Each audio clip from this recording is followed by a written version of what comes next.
विधानसभा अध्यक्ष नार्वेकरांच्या विरोधात ठाकरे गटाची सुप्रीम कोर्टामध्ये धाव। निकालाच्या विरोधामध्ये याचिका, याचिकेत कोर्टाचेच निर्देश न जुमानल्याचाही उल्लेख।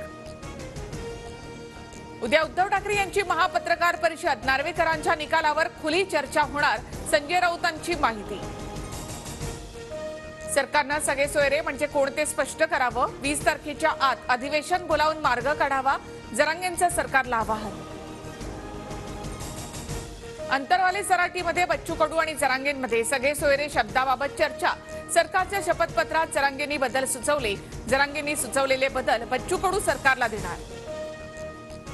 जरांगेंच्या मागण्यांबाबत मुख्यमंत्र्यांसोबत चर्चा करणार, तोडगा न निघाल्यास 20 जानेवारी नंतर आंदोलनामध्ये सहभागी होणार, बच्चू कडू यांचा इशारा।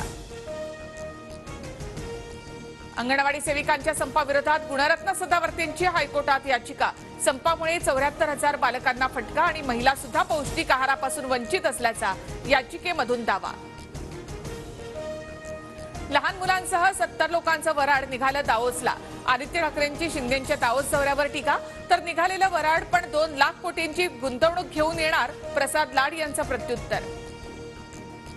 पोलिसांच्या माध्यमातून उद्योजकांच्या घराखाली बॉम्ब ठेवणाऱ्यांनी दावोस दौऱ्याच्या खर्चाबाबत सांगू नये। शिष्टमंडळ स्वखर्चाने दावोसला गेलंय, दौऱ्याचा सगळा हिशोब जनतेला देऊ, मंत्री सावंतांचे आदित्य ठाकरे यांना प्रत्युत्तर। उद्धव ठाकरेंच्या घराबाहेर अनुचित प्रकार घडवण्याचा दावा। मुंबई गुजरात ट्रेनमध्ये 2 लोकांच्या संभाषणावरून मुंबई पोलीस नियंत्रण कक्षाला फोन, मुंबई पोलीस सतर्क। महाराष्ट्रातील डाऊटफुल सरकार हे सुडानं पेटलेलं, त्यामुळे ठाकरे कुटुंबियांच्या सुरक्षेची जबाबदारी केंद्र सरकारची। अनुचित प्रकाराच्या फोन कॉलबद्दल संजय राऊतांची प्रतिक्रिया। शरद पवार उद्या सीमा भागातल्या दौऱ्यावर, चिकोडी मतदारसंघातून उत्तम पाटलांना मैदानामध्ये उतरवण्याची शक्यता। निपाणीमध्ये शरद पवार गटाचं शक्ती प्रदर्शन। धारावीकरांना मुंबईतील अन्य कोणत्याही झोपडपट्टी पुनर्वसन प्रकल्पापेक्षा जास्त चटई क्षेत्र मिळणार, पात्र निवासी सदनिका धारकांना अतिरिक्त 350 चौरस फूट जागा मिळणार। राम मंदिरामध्ये 16 तारखेपासून विधिवत कार्यक्रमाला सुरुवात।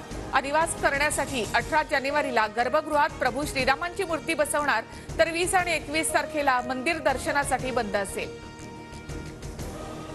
22 जानेवारीला 12:20 रामलल्लाची प्राणप्रतिष्ठा। मंदिरातील गर्भगृहात पंतप्रधान मोदी आणि सरसंघचालक मोहन भागवत यांच्या हस्ते प्रभू रामाची पूजा होणार। राम मंदिर ट्रस्टचे महासचिव चंपत राय यांची माहिती। अयोध्येमधील राम मंदिराच्या लोकार्पण सोहळ्यासाठी उरले अवघे 7 दिवस। सोहळ्याची तयारी अंतिम टप्प्यात। संक्रांतीचा खरमास संपताच विविध पूजा आणि धार्मिक कार्यक्रमांचं आयोजन।